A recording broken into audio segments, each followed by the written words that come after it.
In this video I'm going to talk about skewers in chess, and skewers are a little bit like a pin, if you're aware of what a pin is in chess. But a skewer, think of it as a piece attacks something, and so I'm going to show you one example of a skewer, and I'm going to play the white bishop on d2. I'm going to play it to the g5 square. So look carefully at what's happening when that bishop gets to that g5 square. Okay, when bishop moves to g5, and I'll play that move here, it's crucial that you note what's just happened. Now, that bishop is being defended by the pawn here, so it's defended, there's no issues there. But what it's actually doing here is has this diagonal attack, and note that it is attacking the queen, which is right next to it here. It is attacking the queen, and so black's going to want to save that queen. But behind that queen is the rook, and the rook is another powerful piece. And so a skewer is where a piece creates this line of attack, and usually it involves two pieces. The first piece that it's attacking is the more powerful piece, and behind that is a different piece. And so the idea of a skewer is that you create a situation where you attack a piece, and that the piece you are attacking, and that would be the queen here, wants to move. And so, because the black pieces wants to keep the queen, they're not going to just give their queen away. And once they move, what's happened is there's a line of attack on another piece, of which is an advantage for white. And rooks are considered to be more valuable in general than bishops, so in this case white would take the rook, and black would take back with either the king or the rook. And so what's happened here is, I'll go back, but this move, bishop g5, creates a skewer because it's attacking a powerful piece of which will move, but after it moves, white will gain an advantage. So that's one scenario. I have two more that we'll take a look at here. And this board position is quite interesting because both players currently have a skewer on the board. And so remember that a skewer is where you're attacking a piece of which the person must save, or really needs to save. But when they save it, there's something else happening. And so let's take a look at white's skewer. In fact, this game, I think it'd be safe to say whoever gets to move first in this game is going to win this game. And so white's skewer is with the rook. They would play rook e3. When the rook is there, please note what it's doing. Rook e3, once there, the rook is checking the king. But make sure you look very carefully behind the king so that you can see what's happening behind the king. Because this is the definition of a skewer. The definition of a skewer is where a piece moves, it attacks two pieces. Well, let me rephrase that. It's actually only attacking one piece, technically.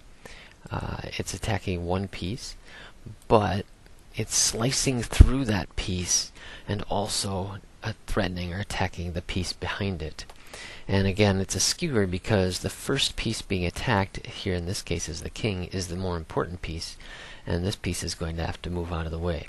And of course, when they move, then white should take the queen, and now white is in position to win this game.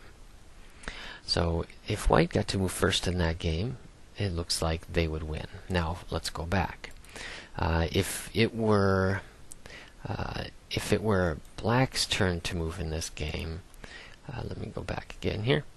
If it was black's turn to move in this game, then it's important to note that they also have a skewer on the board, and it is also a winning move. And what black could play their queen. They actually have two squares they could play to, but they could play queen to g6. Queen to g6. And think of when the queen is there. they now have a skewer. Because once the queen is there, it's checking the king, but at the same time, when the king moves, it's attacking that bishop, which is not defended by any means. And so black also has a skewer opportunity in this board position. So skewers are powerful. Now let's take a look at one more position here for skewers, and I've kind of created it's kind of a weird board position here, but white has been skewered all over the place, I guess. You could say it that way. Now, I'm looking at this board position, and the first skewer I'm going to talk about is the rook on a1. So, the rook on a1 has created a skewer idea, in that it is checked the king. And remember, the definition of a skewer is behind that piece there's also a significant piece or significant advantage. So black has checked to the king with a piece behind it that is very significant. It would be a significant gain for the black pieces to take it. And so that's a skewer. Now you might say, but you know, what if white doesn't want to move out of that check? They don't want to give away the rook. Well, the only other option for white would be to block the check with their queen, but that's not a good option either, because when they block, then the rook will simply just take the queen once it's there, and now that position is basically repeated again. And so, white has got some issues in this situation here. Now, that is not the only skewer sitting on the board. Technically, there are two more for black, and it's the black's two bishops. So let's look at the bishop on a5. The bishop on a5 is attacking the queen, and so white would generally like to keep the queen. Now white is under attack, meaning I should say white is in check, so they have to deal with the check. I understand that. Right now I'm just simply looking at the skewers on the board. So the bishop is attacking the queen. And if the queen were to move, or it cannot move because it's basically pinned. And so when we look at this, here's an example of a pin. The queen cannot move because it is pinned there. Now, that's very commonly overlooked, I guess, the difference between a pin and a skewer. And so what I'd like to do is maybe go back to the beginning here to make sure you understand the difference between the two. A skewer is where you are slicing through a piece to attack another piece. Okay, the piece in front is the more valuable piece here, and that piece is going to want to get saved, and that piece can move, and generally must move, or really you need it to move. Okay, that's a skewer. And then once that piece moves, then there's this big attack, and you take some other piece behind it. That's skewer. Okay, but if I were to go back, the definition of a pin is very, very similar. The definition of a pin is you do have two pieces involved, but with a pin, the piece that's attacked first technically can't move, or you don't want it to move.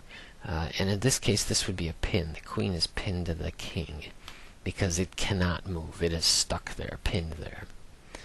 Now there is a third situation on this board to talk about, and that is the skewer that's occurring with the bishop on c6.